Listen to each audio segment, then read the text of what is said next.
सीधे रुक करेंगे हम अमर सिंह का, जो इस वक्त सिंगापुर में हमारे साथ लाइव जुड़ रहे हैं। अमर सिंह जी, बड़ी बात यहां पर कही है बाबा रामदेव ने। उन्होंने कहा है कि इसको देशद्रोह के साथ तो जोड़कर देखा ही जाना चाहिए और सजा जो है वो सजाए मौत होना चाहिए। क्या आप इसे जरूरत से ज्यादा तल्ख मानेंगे या आपके मुताबिक भी सजाए मौत सजा होनी चाहिए भ्रष्टाचार के लिए? देखिए, बाबा रामदेव जी कुछ भी कर सकते हैं, कुछ भी कर सकते हैं, बाबा है। लेकिन मैं तो बहुत सही तरीके से कुछ बुनियादी आपके सवाल के बारे में सवाल उन्होंने राहुल जी का और प्रधानमंत्री जी का भी मांगा। सबसे पहले तो मैं सभी राजनीतिक दल के नेताओं से, जिसमें मैं भी हूँ, एक प्रश्न पूछना चाहता हूँ। हम चुन के आते हैं और जो चुनाव आयोग द्वारा प्रस्तावित राशि है, उस राशि के मुताबिक हम अपने अपने खर्चे का ब्यौरा देते हैं। अपने हृदय को छू करके सभी दल और सभी दलों के प्रत्याशी बता दें कि चुनाव आयोग की प्रत्याशित राशि के अंदर ही क्या उनका चुनाव होता है।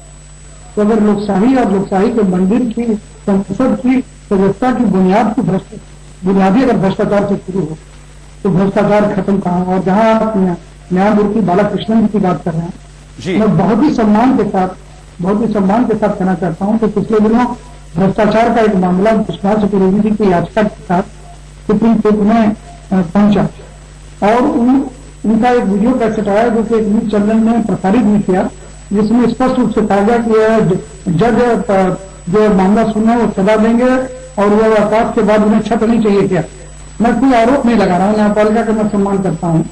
तो जजमेंट भी मुलायम सिंह जी के विरुद्ध आया और उनके अवकाश के बाद वो जज ने रोए भी कि आरोप लगने पर रोए भी बहुत, और उन्होंने कहा मैं कोई पद नहीं दूंगा। और अवकाश प्राप्ति के 10 दिन बाद वह केंद्रीय सरकार द्वारा लॉ कमीशन के चेयरमैन का पद लेंगे। तो ये सब कुछ ऐसी चीजें हैं कि इसमें बड़ी विसंगतियां हैं कथन और सर्दी में। कई बार यह हुआ कि राजनीतिक दलों की फंडिंग स्टेट पे होगी, लेकिन उसके ऊपर कोई विचार नहीं हुआ। तो जो काले धन का जो प्रवेश है उस बैंकों में नहीं है, वो राजनीतिक दल के अंदर भी एक वादी की तरह, बीमा की तरह उसको कहीं न कहीं चाट रहा है।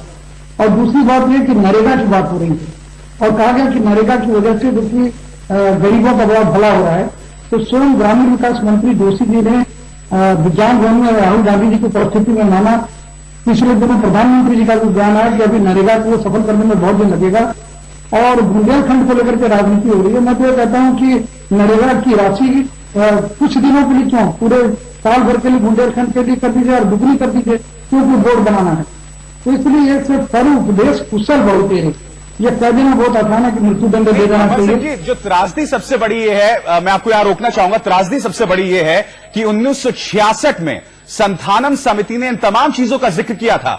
सियासत में भ्रष्टाचार, नौकरशाही में भ्रष्टाचार, मगर ऐसा लगता है एक साजिश के तहत, चाहे वो कांग्रेस हो, चाहे बीजेपी हो या समाजवादी पार्टी हो, इन्होंने जानबूझकर उनकी सिफारिशों को नहीं छुआ। बहुत संक्षिप्त में मैं आपसे जवाब चाहूंगा।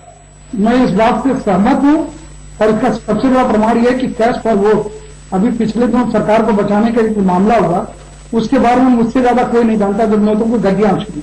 उसके जो नायक है सुधींद्र कुलकर्णी, जो अडवाणी जी का ऑपरेशन प्राइम मिनिस्टर के सेनापति थे, अब वो यूपीए सरकार के रेलवे मंत्रालय के एडवाइजर हो गए 100 दिन के अंदर। तो किस तरह से भ्रष्टाचार रुकेगा? 100 दिन नहीं हुए, यूपीए सरकार भूल गई सुधींद्र कुलकर्णी की भूमिका। और आश्चर्य की बात यह है कि किशोर चंद्र देव जो कांग्रेस के वरिष्ठ सांसद हैं, उनकी संसदीय जांच समिति ने उनको अपराधी पाया और आज भी दिल्ली पुलिस संसद में नोट उछालने के आरोप में और उस तथाकथित स्टिंग को करने के आरोप में सुधींद्र कुलकर्णी की जांच करेंगे।